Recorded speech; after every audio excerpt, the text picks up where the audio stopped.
Hey friends, I am back with more hauls of little golden books, and I want to read two to you today.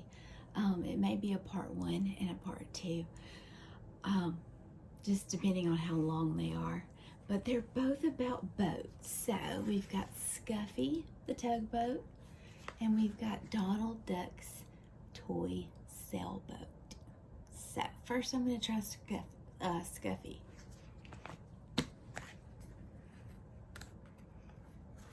Now this book was first printed in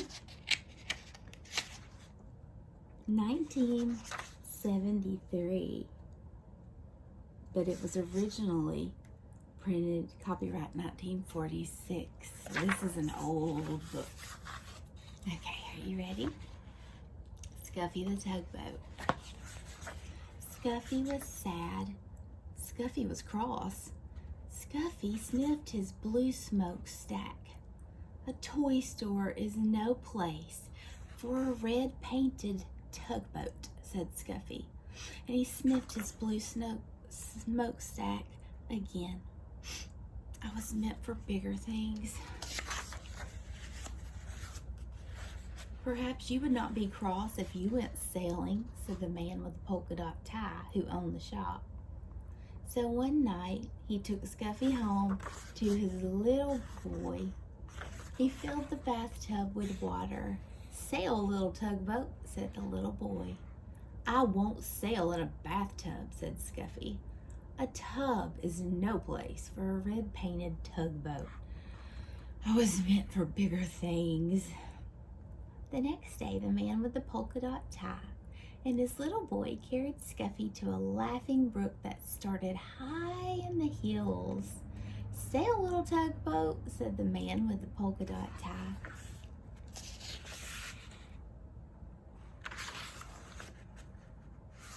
It was spring, and the brook was full to the brim with its water, and the water moved in a hurry, as all things move in a hurry when it is spring. Scuffy was in a hurry too. Come back, little tugboat, come back, cried the little boy, as the hurrying brimful brook carried Scuffy downstream. Not I, tooted Scuffy. Not I. This is the life for me. All that day, Scuffy sailed along with the brook, past the meadows filled with cowslips, past the women washing clothes on the bank, past the little woods filled with violets. Cows came to the brook to drink. They stood in the cool water, and it was fun to sail around between their legs and bump softly into their noses. It was fun to see them drink. But when a white and brown cow almost drank Scuffy instead of the brook's cool water, Scuffy was frightened. That was not fun. Night came, and with it the moon. There was nothing to see but the quiet trees. Suddenly an owl called out, "Hoot, hoot!" "Toot, toot!" cried the frightened tugboat, and he wished he could see the smiling face of the man with the polka dot tie. When morning came, Scuffy was cross instead of frightened. I was meant for bigger things. Which way am I to go? He said. But there was only one way to go, and that was with the running water where the two brooks met to form a small river. And with the river sailed Scuffy, the red-painted tugboat. He was proud when he sailed past villages. People build villages at the edge of my river, said Scuffy, and he straightened his blue smokestack. Once Scuffy's river joined a small one jammed with logs.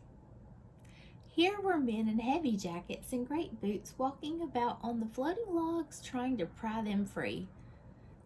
"Toot, toot! Let me through!" demanded Scuffy. But the men paid no attention to him. They pushed the logs apart so they would drift with the river to the sawmill in the town. Scuffy bumped along with the jostling logs. "Ouch!" he cried as two logs bumped together.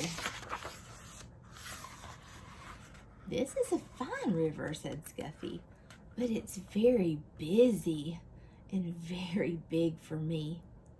He was proud when he sailed under the bridges. "My river is so wide and so deep that people must build bridges to cross it."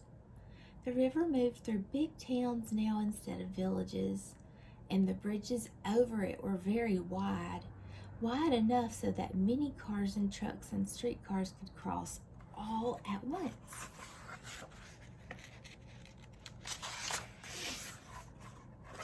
The river, hang on a minute. I feel like I missed a page. I did not. Okay.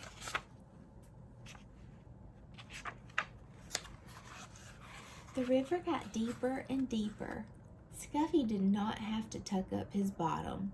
The river moved faster and faster. "I feel like a train instead of a tugboat," said Scuffy as he was hurried along. He was proud when he passed the old sawmill with its water wheel. But high in the hills and mountains, the winter snow melted. Water filled the brooks and rushed from there into the small rivers. Faster and faster it flowed to the great river where Scuffy sailed. "There is too much water in this river," said Scuffy as he pitched and tossed on the waves. "Soon it will splash over the top, and what a flood there will be." Soon great armies of men came to save the fields and towns from the rushing water.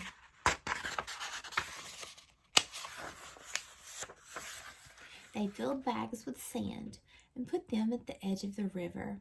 "They're making higher banks for the river," shouted Scuffy, "to hold back the water." The water rose higher and higher.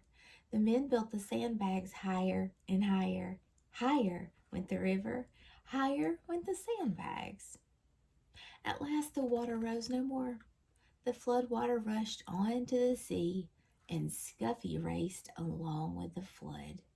The people and the fields and the towns were safe. On went the river to the sea. At last Scuffy sailed into a big city. Here the river widened, and all about were docks and wharves. Oh, it was a busy place and a noisy place. The cranes groaned as they swung the cargoes into great ships. The porters shouted as they carried suitcases and boxes on board. Horses stamped and truck motors roared. Streetcars clanged and people shouted. Scuffy said, "Toot, toot," but nobody noticed. "Oh no," cried Scuffy when he saw the sea. "There's no beginning and there is no end to the sea. I wish I could find the man with the polka dot tie and his little boy." Just as the little red painted tugboat sailed past the last piece of land, a hand reached out and picked him up. And there was the man with the polka dot tie with his little boy beside him. Scuffy is home now with the man with the polka dot tie and his little boy. He sails from one end of the bathtub to the other. "This is the place for a red painted tugboat," says Scuffy, "and this is the life for me." That was a good story. It was a good reminder that sometimes we think we are meant for bigger things, but we don't see how much the small things that we are meant for help other people do bigger things.